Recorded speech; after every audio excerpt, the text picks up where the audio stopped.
Okay, it looks like folks have had a chance to get into the webinar, and I'm sure more will be joining us as the night goes on. But I will kick us off by introducing myself. My name is Ann DeLuca, and I serve as the director of our Office of Student and Family Support at Creighton University.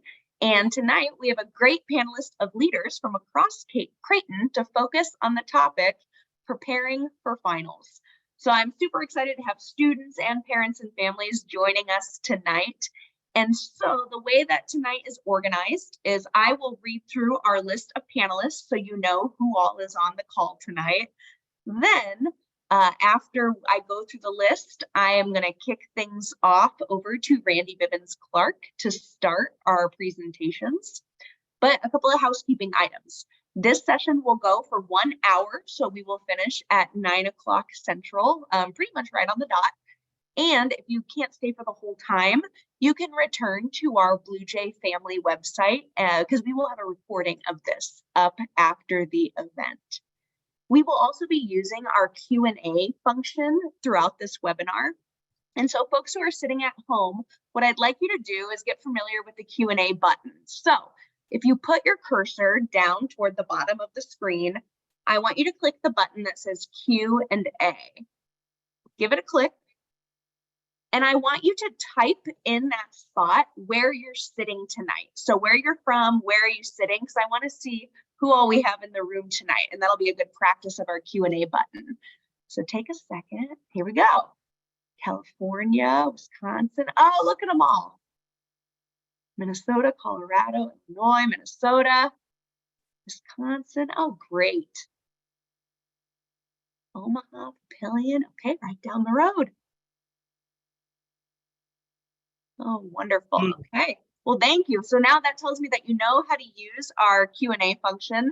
So please, throughout the presentation tonight, feel free to drop your questions in the Q&A. You don't have to wait for a pause or a break in speakers. We have folks behind the scenes who will answer questions. Or if it's something that we want to pull out for our panelists at the end of the night, we'll ask it live to our panelists. So with that, I'm going to read through our folks who are here with us tonight. Tonight we have Randy Bibbins-Clark, who is our Director of Academic Success. We also have Dr. Regina Taylor, who is our Associate Professor of Management in the Hyder College of Business and also serves as Chair of the Marketing and Management Department. Joining us, we have Dr. Corey Gunther, who is our Associate Professor in the Psychology Department. We have Dr. Ann Conroy, who is our staff psychologist at Creighton University. And we have a special guest tonight, which I'm so excited for. We have Miss Olivia Dishno, who is a student at Creighton, currently a senior from Sacramento, California. She's majoring in exercise science with a minor in biology and dance. And so we're going to get the inside scoop from a student as well. So with that, I think I'm going to turn things over to Miss Randy Bibbins-Clark to kick off our presentation tonight. Randy, the floor is yours. Hello, the words I love to hear. Anyone knows me and my love for presentations. It is wonderful to be here with everyone tonight. I'm Randy Bibbins-Clark again. I'm the Director of Academic Success, and I'm going to kick us off here to talk about how to get prepared for finals. So I'm going to start around with just kind of some of the logistics, and then I'm going to talk about some tips for students, and then I'm going to talk about some tips for families. So first of all, believe it or not, finals are right around the corner. They are 4 weeks away. So 4 weeks from now, we will be jumping into that last week of the semester. And I think especially for first-time students, first-time freshmen at Creighton and their families, it is this kind of rush after fall break can be kind of disorienting. I think usually we're used to getting all the way up there to Thanksgiving, and then it's time to start thinking about the end of the semester when you come back from Thanksgiving, because you've got about another month until the end of the semester. But that's not what happens here, because the semester is over the first week of December. So we are at 2 weeks until that Thanksgiving break. And then after Thanksgiving break, we just have one full week of classes. And then we jump into finals. So it is really time to start getting ready and thinking about that planning for finals. So there's that 1 week between break and finals, and then also to know that we don't have a traditional dead week for students here. So that is at some schools there, that week before finals is really low. Sometimes there are no classes and other things, but students will continue to learn through that final week. They may even have other exams and things. So just be aware that that's not a downtime. It will continue to be regular learning for lots and lots of students. So have that in mind. Is this an exciting time? Sure. It's like the culmination of the semester. It's a time to show everything that you know. It's the time to go home for a whole month of break, which is also an exciting new thing for first year students. And really exciting for families too, who haven't been able to spend much time with their kid for a while. But it can also obviously be really stressful. A lot of students may not be really intimidated by final exams. Some students will really thrive on that challenge, are kind of ready for it, and will really take on this challenge in stride. So if that's you, or if that's your student, let's be really excited about that. And it's okay to feel that way. We can kind of stand back and relax and watch. But this can also be a really overwhelming and stressful time for lots of students, and things kind of converge at once. Like you got projects, deadlines, you have maybe your first time of the semester where you're going to have 5 exams or 3 exams and 2 papers all due at the same time. You're kind of trying to make travel arrangements for the holidays, think about things for next semester and get to planning. So it can get pretty overwhelming. So it's really important to have a plan, but to remember that it is really possible to keep the stress of finals manageable with some of that prep and some good perspective. So next, someone already flipped because they're ready for me to move. Okay, so I have some tips for students here, and my number 1 tip is to start early, and that really means right now. Starting early will give you the best chance of success, best chance of being able to fit in all of the things that you need to fit in, and it really is possible to fit those things in. So starting early doesn't extend the period of stress, it reduces the amount of stress that you have leading up to those finals. When you start early, it allows you to get organized. So you want to know right now, you want to check that exam schedule. The exam schedule is different than if you're a first-time student. We have an exam schedule that the entire university will be following during finals. And I put a QR code there so that you can click that and look at it. And you'll find when you're taking your finals, it's not during your class time. It is during a specific time that's based on when your class meets during the regular semester. So you will build your final schedule based on that final exam schedule. Getting organized means finding out what you'll be tested over and how you'll be tested. So you can start asking faculty members, start reviewing your syllabi so that you have all of that information. What kind of test will this be? Is it a test at all? Or is it a project or a paper? Or is it a take-home test? All those kinds of questions, you want to know the answer to those things right now. So that, again, you can start planning. And when you know what you're going to be tested over and how you'll be tested, you can start to study in the way that you'll be tested, which is the kind of the gold standard for getting ready. It's also really important to keep things in perspective, and having a plan and starting early and being organized can really help to keep this exam season in perspective. And I'll say this again to families, and I know that our other panelists will repeat it as well because it's so important. Exams are really important, but they're not the only important thing about you as a student. You are prepared for your exams. You know more than you don't know. This is an opportunity to show what you know, not just like this elaborate trick to expose all of the things that you don't know. So focusing on one exam at a time, one question at a time, and not as this kind of overall evaluation of whether or not you were ever supposed to come to Creighton or whether or not you will ever be a doctor ever. That's not what these exams are for. They are really to test what you've learned and really nothing more than that. So also super important is that you are taking care of your whole self during this time. You need to be studying. And you'll be studying more probably than you have all semester, but you also need to keep eating healthy. You need to keep getting enough sleep, and you need to keep moving. And all of those things will allow you to do the best that you can on your exams, which is really what your goal is. Eliminating any of those things because you think you need to study more is typically more problematic than it is helpful. So really managing all of those pieces is important. And the way that you do that is by starting early and getting organized. If you're not sure how to do that, what the wonderful thing is that you can use your resources, which is my last, and see how 2 of those tips are in capital letters. Start early and use your resources. That's by design. So resources on the next slide. Thank goodness Creighton has lots and lots and lots of resources to help you be successful.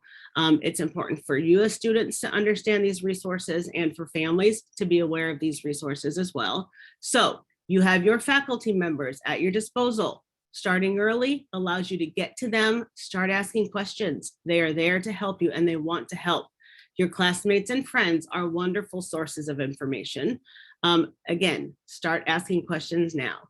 You have your faculty advisor and program advisors. If you're in SSS, if you are in the, if you are in KIC, if you are in RSP 120, all of these people are here to help you to be successful. Particularly if you're a first-year student and this is your first experience with finals, ask questions. We're here to help you be successful.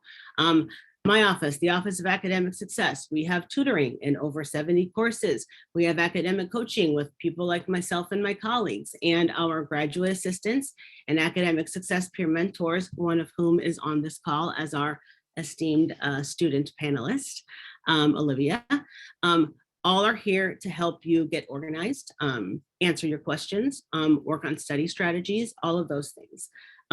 Our success hubs have office drop-in academic coaching hours where you can go make those schedules. We also have our coordinated study groups. So if you want to get a study group together and you're not sure how to do that, go online and fill out our form and we will help you put that study group together. The Writing Center and Communication Center are great resources. Communication Center, I know lots of you have presentations coming up. Communication Center can help you get ready for those presentations. Library research consultations and Lit Search service. Those are 2 hugely underutilized resources in the library. Every time I have encouraged students to use those services, and they do, they come back and tell me how helpful that was. I will put links to all of these things in the chat after my section is done so that you can get to those things.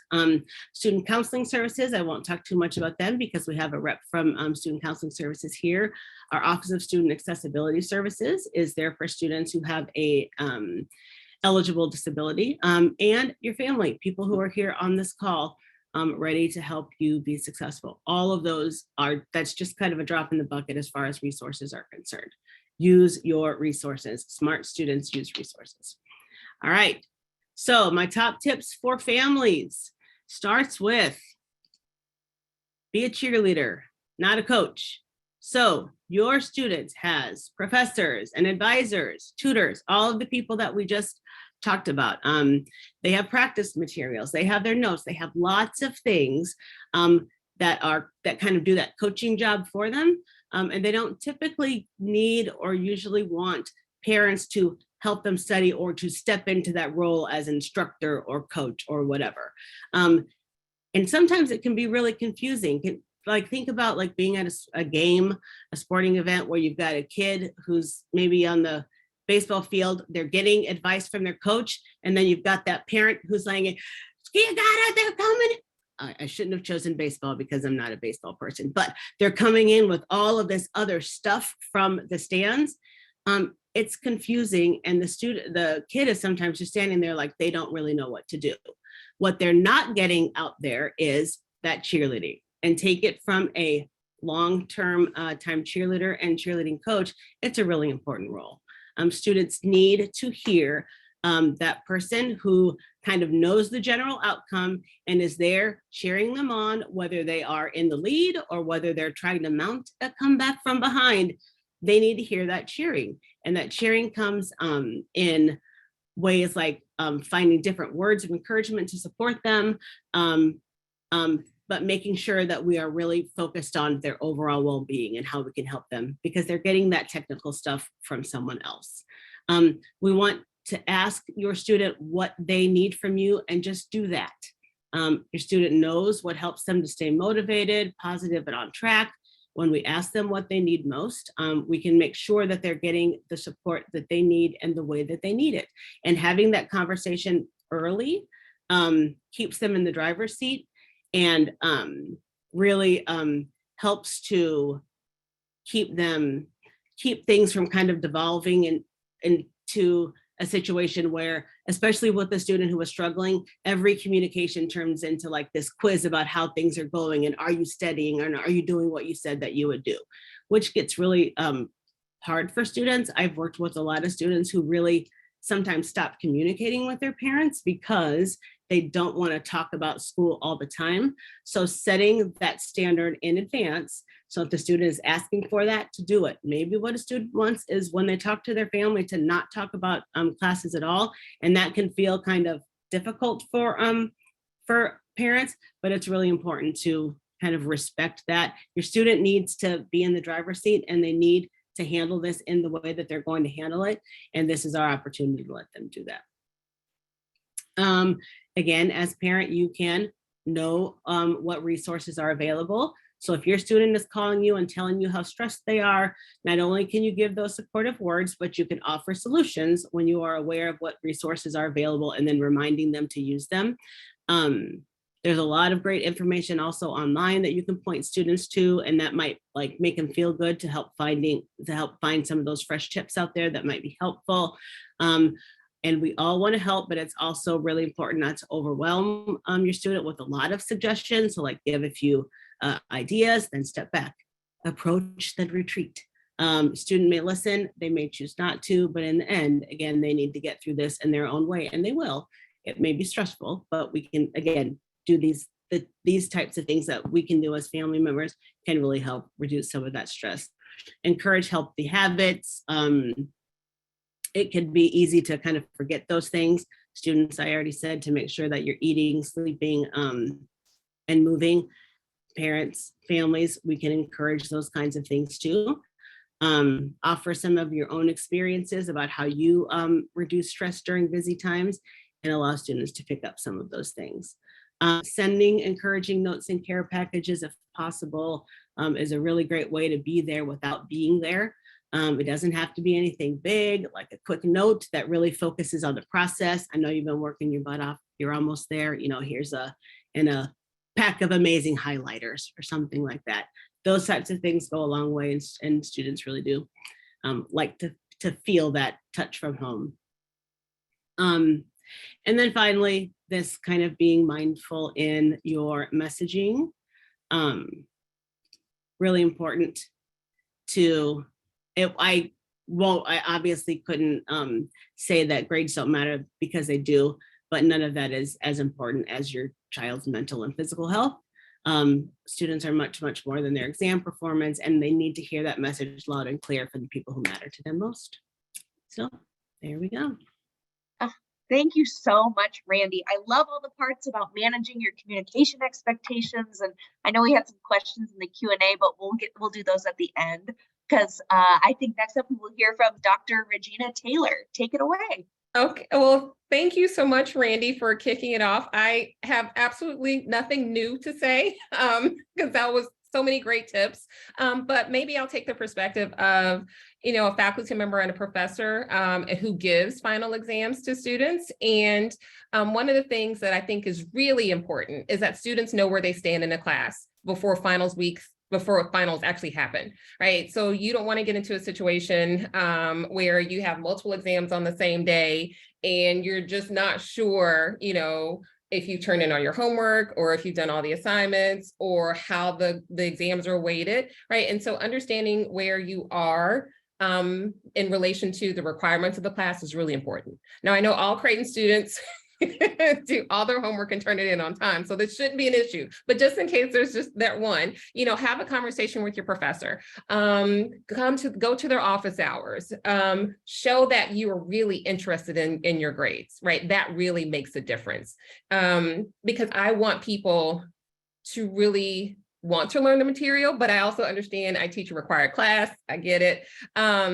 But just show an interest in doing well in the class. And that may help you, at the end of the semester after all is said and done. So that goes with, don't wait until the last minute. Know where you stand in the class. Ask for help. Randy did a great job in terms of just outlining some things you can do to tap into resources here on campus. Your professors are certainly one of the best resources, as well as maybe your faculty advisor. Could be helpful. If you're a freshman, you also have a decurion as well as a peer leader in your RSP class.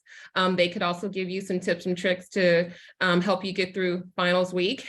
So use those resources. And last but not least, take care of your body. I see so many students at the Starbucks line downstairs in my building, and you cannot live off caffeine. You cannot live off of those pumpkin loaves or whatever they are, or the fries in, the Harper Center dining hall. It's going to take, you just want to be well, at the end of finals week. And so you can go home and enjoy the holidays with your family, not just expend all your energy and all of your health trying to get through finals week. If you start early, if you ask for help, if you don't wait to the, same thing, last minute, talk to your professors, talk to the people that, care about you and want you to do well, then you should be able to make it through finals week without a cold, without, all the things that you get leading up to and during a really stressful time.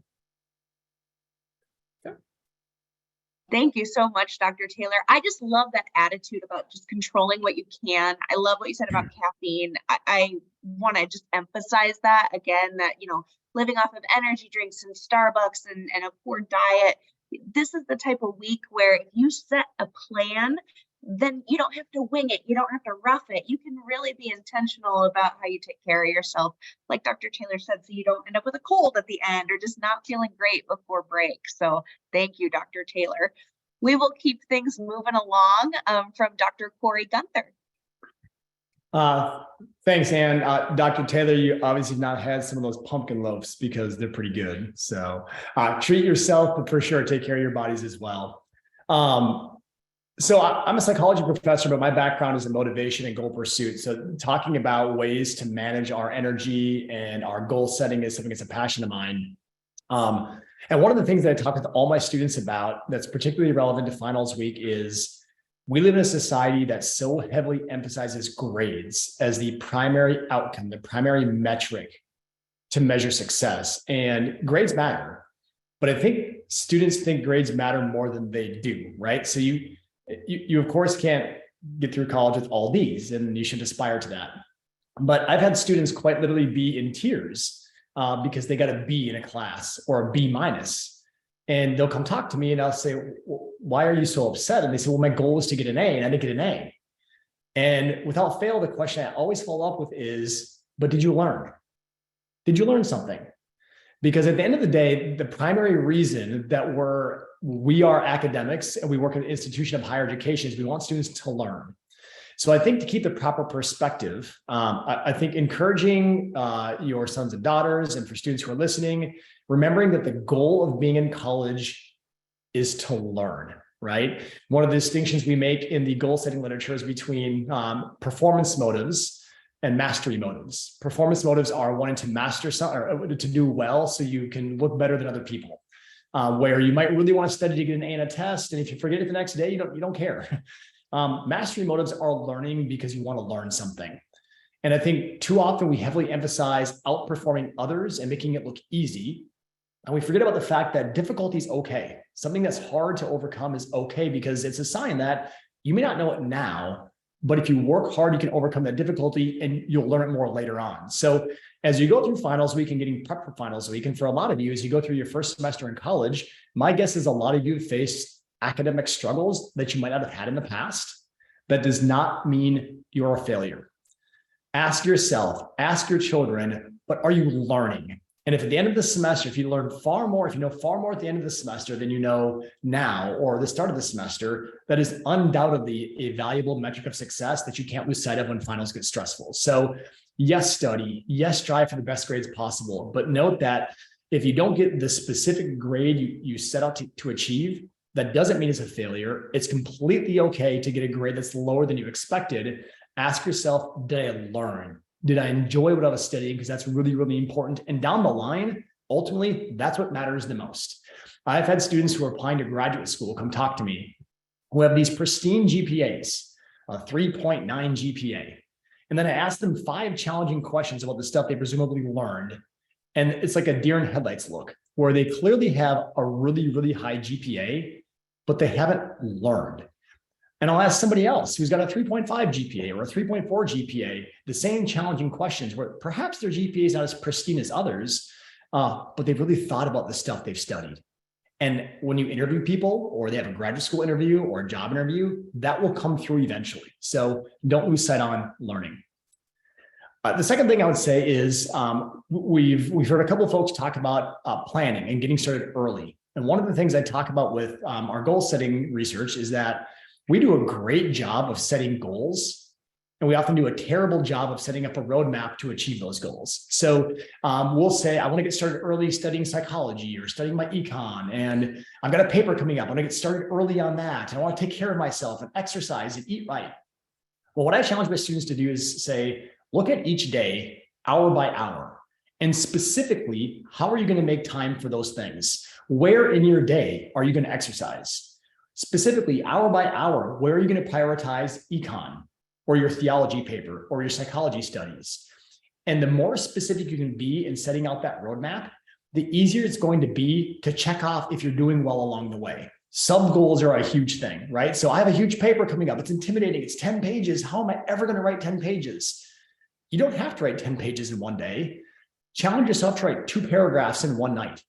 And then the next night, add 2 more other paragraphs. And before you know it, those small steps will incrementally build toward the final distal goal you really have in mind.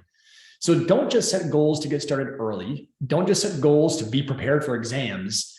Be specific. How are you handling your day-to-day schedule to fit in the studying you need, the paper writing you need, the self-time that you need to maximize your chances of success? I often have students come to my office and say, Dr. Gunther, I don't have time. I will literally ask them to pull out their phones. I'm like, let's just do a little self-test. Go to that daily screen time metric you have on your phone and tell me how often you're on this thing. And oftentimes your face gets really, really red, because when the screen time comes back at 4+ hours per day, I say, you don't have to stop using this, but take that down to 2+ hours per day. And you can find smaller increments throughout the day to fit more studying in. So focus on learning, be specific in preparation. And part of being specific is making sure, and this is beyond the scope of this small session, learn to develop healthy, effective study strategies, not easy study strategies. Oftentimes the study strategies students want to use, reading and rereading and underlining and copying notes verbatim, they're easiest, they're most comfortable, but they're also not very effective because they're easy, right? So just a couple of examples of things that students should focus on. Distributing your practice over time.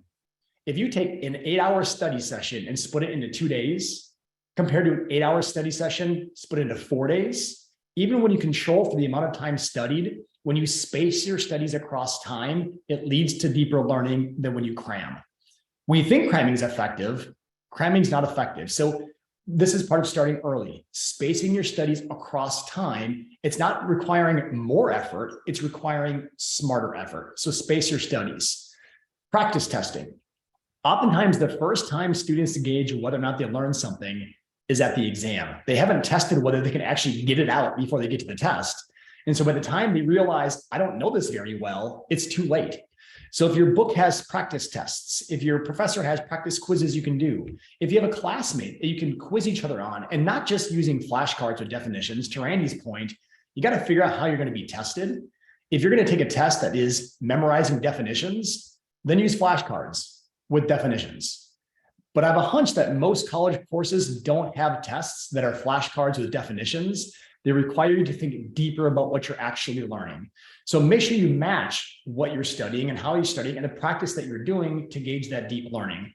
The last tip I'll give with regards to the effective study strategy is using something called elaborative interrogation. It sounds intimidating, but really what it is it's scholarly language for investigate how you know what you know.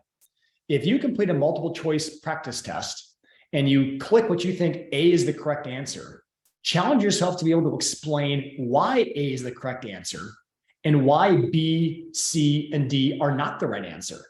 Or how could you rephrase the question to make B the correct answer and not A? That's hard, but it really leads students to investigate what they know versus what they don't, and it leads to more effective studying. So start working on, as early as you can in college, learning what is effective studying versus what isn't. Next slide. All right, finally, get some sleep. And this is related to cramming. There is diminishing returns with cramming. If you feel like staying up until 4 a.m. to study more is going to lead to deeper learning, it's not going to. So at some point, you have to shut the book. Sleep deprivation is a real problem, just in general, but in finals week, it's an exacerbated problem. Concentration goes down, health goes down, mental health goes down, focus goes down, memory goes down. So yes, you have to put effort into studying. Yes, you have to prioritize studying, but going deeper and deeper and deeper into the night for multiple nights in a row, you're probably hurting yourself more than helping yourself. And if you space your studying starting now until finals week, you should be in a position where come finals week, you don't have to cram until 3 or 4 in the morning. It's only when you feel in that stressed position that you feel like cramming becomes a necessity. So space it out, give yourself some time. A couple of folks have mentioned this, ask for help, but do so early. As a faculty member, I continue to be surprised at how rarely students come to my office to ask for help. I want you to come ask for help. That's why we're here. We opted to be in this environment because we want to work with students. I would way rather talk to students face-to-face than answer 1,000 emails. It's easier for them to fire off an email, but I can't really respond to emails as nearly as effectively or figure out if you're understanding what I'm saying compared to coming to my office and actually chatting face-to-face. It takes less time to talk than write an email, and we get more out of it. So to others' points, use your resources, please go talk to faculty. We want to talk to students. That's what we're here for. Last thing, keep in mind that learning to manage the stress and workload of finals is actually a valuable learning experience in and of itself. There's a lot of things that I firmly believe come from a collegiate education that will never show up on an assessment. I'll never forget, I had a research assistant of mine during finals week her sophomore year say, Dr. Gunther, I don't get it. What else in life do we have to stay up late at night, studying for 4 finals, be exhausted, not be able to think clearly, and be expected to perform? And at the time, I had my third of 3 kids who was a newborn. So I had a 4-year-old, a 2-year-old, and a newborn, and I was so sleep deprived. I was so exhausted trying to figure out how I'm going to manage my personal life, my school life, my work life. And I was kind of laughing. I said, Abby, this is one of the skills you learn in college that later on in life, it's going to come back to you, right? You're going to have to know how to handle stress and how to handle heavy workload and be your best that you can be at that moment. Not in a vacuum, but at that moment, and be proud and be okay with that. Sometimes it's easy to lose perspective, but for me, if you keep some of these tips in mind, it can help ease the burden of finals week. Oh, tremendous. Thank you so much, Dr. Gunther. It's funny because I teach one of the RSP classes, and I told my students if they couldn't show up tonight, that I was going to take really good notes, and already from all of our panelists, and we still have 2 to go, a full page. And so I wrote some great quotations if we have time to reiterate toward the end, but let's keep things rolling with Dr. Ann Conroy. Talk about stress. This is kind of pressure to follow up everybody. So as Ann said, my name is Dr. Ann Conroy, and I am one of the staff psychologists at the counseling center on campus. And so I was just going to kind of go over a few things that we talk about with students when we see them in session. They come to us in a number of different ways. Sometimes we have students who come in and they recognize, like, I need some help with a very specific issue. It could be like a roommate problem. It could be a whole bunch of different things. We have people who see us once or twice. We have people who see us fairly often throughout their 4 years on campus. Sometimes we've had faculty members notice a student is struggling and they say, give us a heads up, and we reach out to that student. We've had faculty members walk students to our building because they have needed some assistance. So we are very much open to whatever our students need and however best we can like meet those needs. But to be a broken record, what we talk about a lot is prioritizing sleep and healthy eating and exercise, because we find that our students, and I think people in general, just human beings in whatever situation, we tend to abandon those things that help us most. Those are the things that fly out the window first. So if it's getting a full night's rest, if it's making sure that we're, eating a piece of fruit in the day or drinking enough water. And so it's kind of thinking like, we don't have to be perfect. Like our sleep may decrease, probably will decrease a little bit, but we don't need to go from getting 8 hours to no hours, right? Like we need to find a balance in all of this. And so I put on there too, that even small bursts of movement, if it's 10 to 15 minutes, and you just need to clear your head, take a walk with a friend, that is great. That does a lot. Even if it's just changing pace, getting some fresh air, that kind of thing. Something that the other panelists have talked about, which I also definitely agree with, is focusing on what is within your control.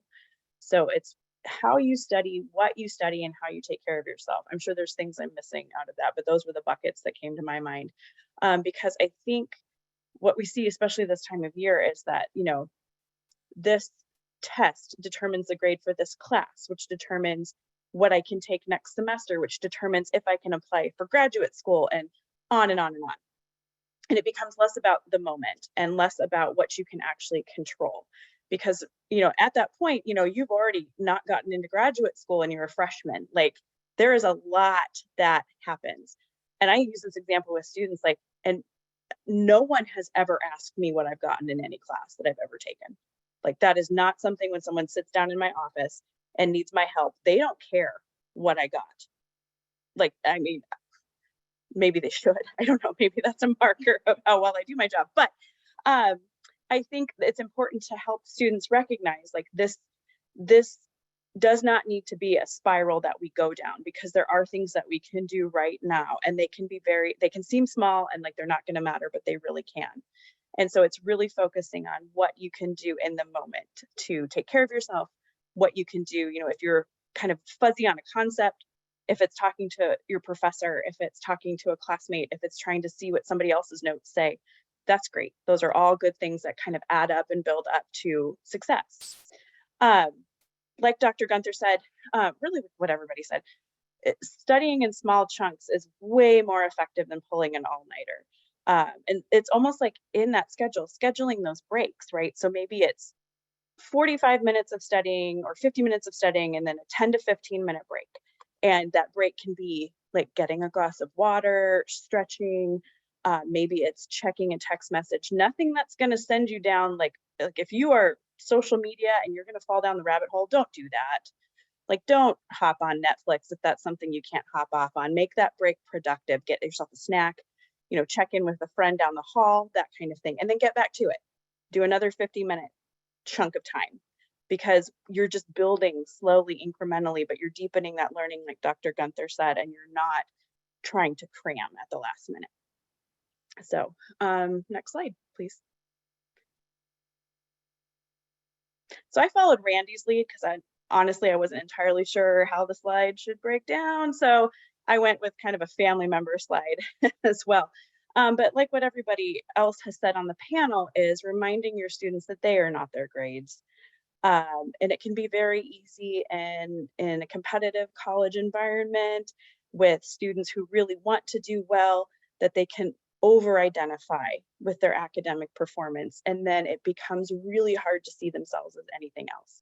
And so if family members can reiterate that there is so much more to them than their grades, then they're able to weather a storm. Like if they have a bad test, because everybody has a bad test at some point in time, then it doesn't become this really devastating thing. It becomes something that they can bounce back from.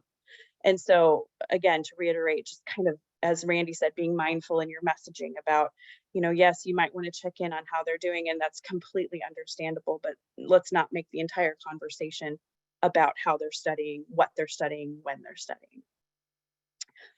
Something that I've noticed throughout my time here and also at other college campuses, when we're working with students who are very high achieving, is they get real creative in the way that they tear themselves down. I mean, we can just come up with all sorts of really interesting ways to not be kind to ourselves. And so I would encourage you to encourage your students to talk to themselves like they would talk to their friends, showing themselves that kind of compassion that they would extend to somebody else who's kind of struggling. And even if it's momentary struggling, even if we know the struggle is going to end on December 9th because finals are going to be done, let them know that like this is okay and that they should take some time to really understand that, you know, if you think about it this way, I like to tell students this, that I don't know about you all, but I would work hard for any boss who would help me identify my strengths and help me overcome my challenges and would treat me with kindness. And I would not want to work very hard for a boss that treats me negatively. And so if we think about how we talk to ourselves, why would we want to find that motivation to work hard if we keep tearing ourselves down? So really kind of encourage them to treat themselves with some extra kindness at this time of year. I also like to tell students too that anxiety is a way of borrowing from tomorrow's worries. Like we really don't know what's going to happen. And we end up we may kind of convince ourselves that we're planning for something, that worry is serving a purpose to, you know, prepare us for some kind of future outcome. When really most of the time, all we've done is worry twice. Like we've expended mental energy on something that we didn't need to happen because that worst case scenario most likely is not going to happen. So if we can find a way, again, to kind of focus on the present moment and find, I mean, the anxiety is going to be there because anxiety is a motivating factor. We all have it. You know, students would not, you know, be high achieving students if there wasn't a little bit of anxiety, but there comes a tipping point where it becomes a barrier. And so we're not going to be able to get rid of the anxiety, but we need to temper it and we need to recognize like, okay, this is not a very helpful thought right now, or this is not a helpful process. I'm not making the headway that I was hoping to make. And I think kind of along those lines too, is like sometimes we kind of treat worrying as our job. Like if we haven't worried, then we haven't really cared enough. And so it's kind of pointing out those fallacies, like, you know, you're going to worry about that and that's completely normal, but what can you control? Like what is something that you can do today, even if it's just one thing? What is something that you can do today that's going to get you further to your goal? So that's all I got. Thank you so much, Dr. Conroy.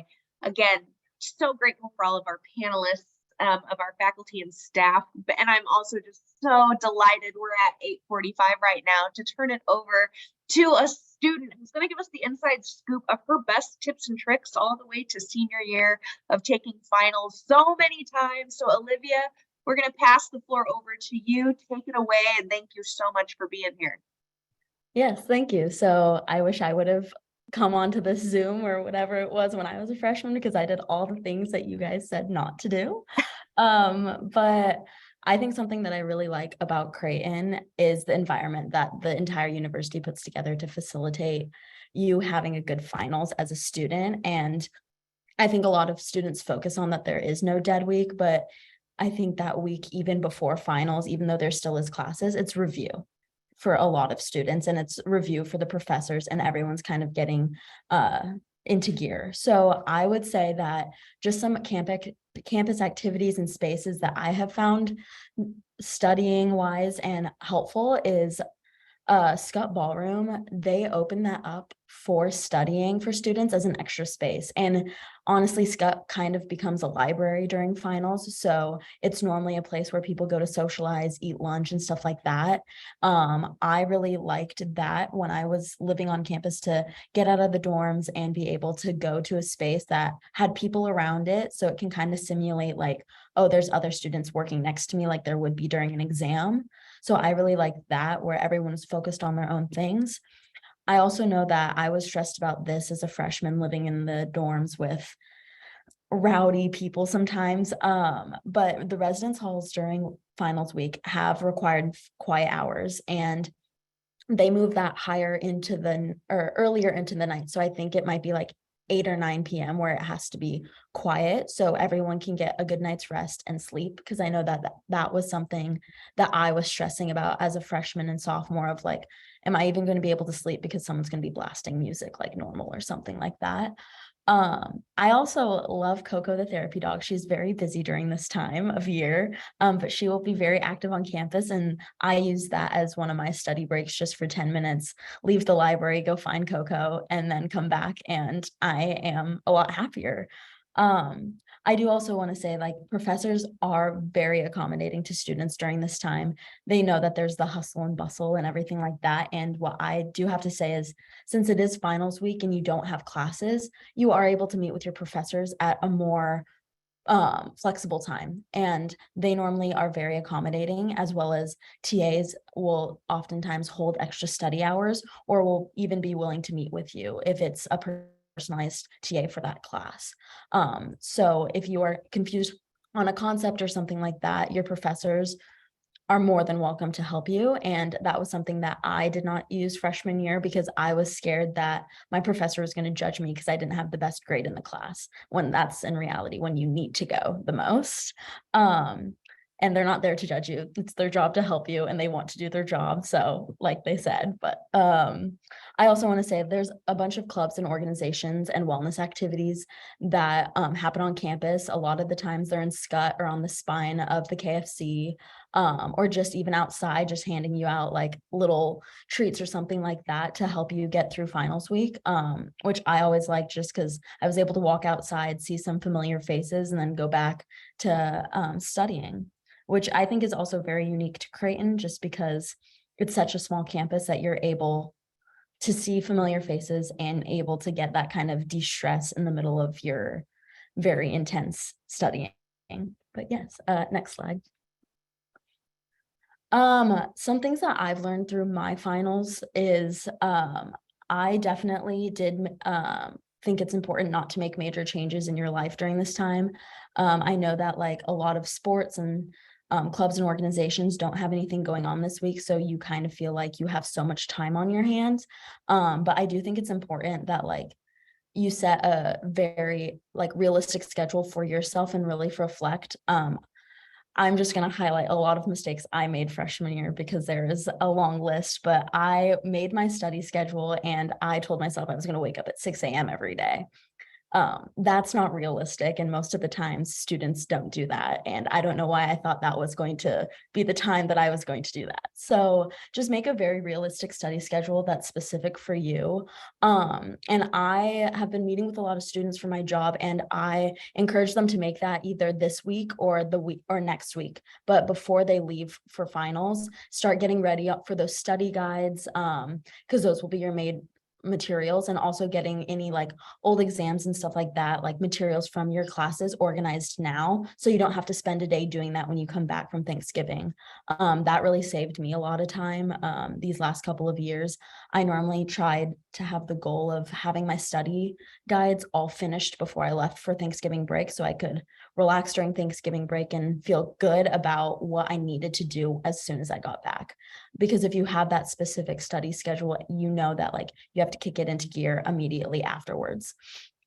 I would also say I made a major change in my life where I discovered energy drinks during finals week. And that was the first time I had ever had an energy drink. And I wondered why I was shaking and not able to concentrate. So if that's not something that you normally do, like I normally don't drink caffeine, and that was a major thing for me. Like they all said, don't do that to your body. Don't do that to your brain because it'll just add anxiety. But yes, and for my study schedule, I'm sorry, I'm kind of bouncing, but I started breaking up, and I just did this past couple of years, is I broke up my study schedule to only focus on a subject for an hour and 40 minutes. And I did that because we're used to hour and 15-minute exams, and the final is an hour and 40 minutes. So it's a little longer, there's a little more material. So just to give my brain that a little endurance, I would study for an hour and 40 minutes and then give myself a 20-minute break and then go and move to another topic, just so you're able to simulate the exam as much as possible and simulate that environment. I also try studying in a very quiet spot, or I try studying in a classroom to simulate an exam, just to get all of those what ifs out of your brain when you're actually taking the exam. I also want to say that there are a lot of concerns going into finals, and it's never too late to talk to your professor. If you voice those concerns to your professor, whether it's about anything, it's better that they know than they don't, because it shows that you care and it shows that you do have stress for the exam, but also they're the best people and the best resources to help you answer those unknown questions. So I would not recommend emailing them 9 p.m. before the exam, but I would say during finals week, feel free to reach out if it's a couple of days and stuff like that beforehand. But I also want to say I did this freshman year when I was studying for Gen Bio. I started comparing myself to my friends a lot. It's great to study with them. It's great to have that environment where everyone is feeling productive and efficient, but I started comparing their study strategies with mine, and I ended up changing my study strategies during finals week, my freshman year, which did not help me because I had found a rhythm and I started second guessing myself. So it's great to study together. But I also want to say, like, if you found something that and you are in a rhythm, don't change it just because that's what's working for your friend, because that might not work for you. And then you're studying, you're going to be worried about that new strategy instead of the actual content. I also want to say I would lock myself away in the library for like 8 hours at a time and wonder why I was exhausted. And I'm like, now I'm like, duh. But I would say definitely make time to hang out with your friends. I went out to dinner with my friends, even if it's just at Brandeis or something like that. Take an hour every day and like try getting socialization for an hour or two every single day within your breaks, just because that would revive me to study more. And then I wasn't as sleepy. I wasn't as like closed in my little hole. But yeah, I would also say give yourself time to relax after you have an exam. It's a lot of times with students, they'll have an exam and then that's the only exam they have that day. But then they're like, oh my gosh, immediately after the exam, I have to study. Give yourself a couple of hours, take an hour nap or something like that. Because your brain is not going to work because it's just decompressing from what you just did. And your brain just worked a marathon for an hour and 40 minutes. So give yourself a couple of hours before you start studying for the next subject, just so you can be most efficient. Finals is definitely a marathon, not a sprint. So take care of yourself, wake up every day at the same time and go to bed at the same time. If you have an early exam that's at 8 a.m. and you're not used to that, maybe a couple days before, start waking up at like 7:30, 7 o'clock. So you're able to understand that like your body's able to function at that time too. But yeah, finals is stressful, but you don't have other classes at that time. So you have more time than you think and you can be very productive with it. So yeah. Olivia, I feel like you summed everything up so beautifully from what all of our panelists said, and then you took it through the student perspective. I couldn't have asked for a better way to end this.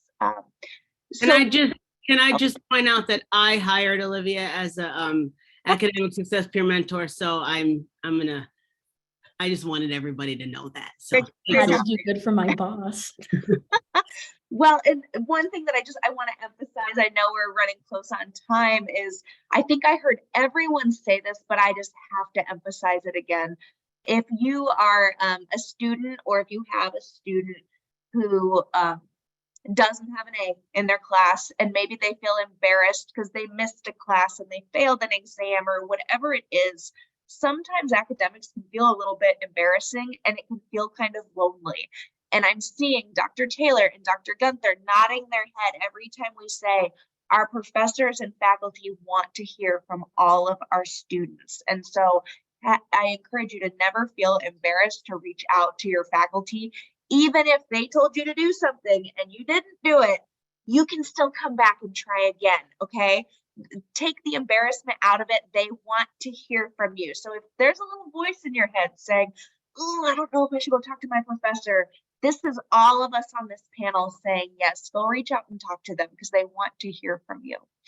Again, like Dr. Conroy said, and others on the call, taking care of your holistic well-being, physical, mental, giving yourself the best chance that you can to do your best, because you all owe it to yourselves. You've made it this far.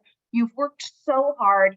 You owe it to yourself to do your best. So what I'd like to do with kind of an ending here is to give you all on the call a next step if you have further questions. Again, I work for our Office of Student and Family Support within the Success Center. And I believe our next slide, there it is, shows that contact information. So we always tell students, parents, and families that if you have any question between now and the moment you graduate or the moment your student graduates, you can reach out to the Success Center or our support desk at family@creighton.edu, or you can call at 402-280-1212. Again, we are just delighted that you all joined us tonight. If you have follow-up questions, please reach out. I know folks on this call are also welcoming all of your reach outs as well. We want to wish you good luck, all of the best wishes for finals. And again, I want to thank our panelists, all the folks behind the scenes answering questions. Again, I hope everyone has a wonderful rest of their night, a great finals week, and go Blue Jays.